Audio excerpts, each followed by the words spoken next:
President Joe Biden is lashing out at lawmakers after they dropped assistance for Ukraine in their short-term funding package. The president says support for Ukraine cannot be interrupted and is reassuring allies of continued U.S. funding for the war effort. White House correspondent Owen Jensen reports. Owen. Tracy, President Joe Biden posted on X, formerly known as Twitter, quote, "I expect the speaker to keep his word and secure the passage of support for Ukraine at this critical moment." In Ukraine, firefighters battling flames after a recent Russian drone attack damaged a warehouse and charred dozens of trucks, injuring 2 drivers. And as the war drags on, President Joe Biden with this plea to lawmakers to approve more aid. Let's vote on it.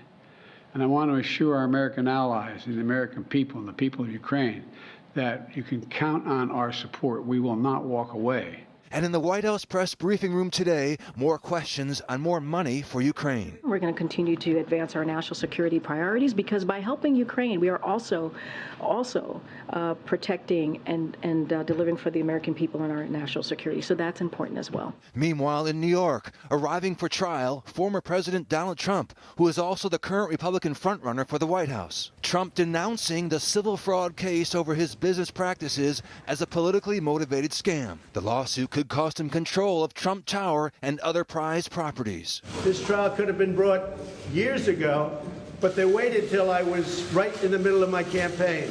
The same with other trials and indictments. It's all run by DOJ, which is corrupt in Washington. And today on the White House South Lawn, President Biden discusses the Americans with Disabilities Act that became law 33 years ago this past summer, telling the audience during Disability Awareness Month, Disabled Americans are still 3 times less likely to have a job. They're often earn less for the exact work someone else is doing who's not disabled. Too often, disabled Americans are unable to vote, to get to and from work and school, to enjoy public spaces. Also on the president's schedule today, a meeting with his cabinet to discuss what the White House calls balancing the promise and peril of artificial intelligence. In fact, just recently we learned that the National Security Agency is starting an artificial intelligence security center as the U.S. beefs up its defenses against Russia and China. At the White House, Owen Jensen, EWTN News Nightly.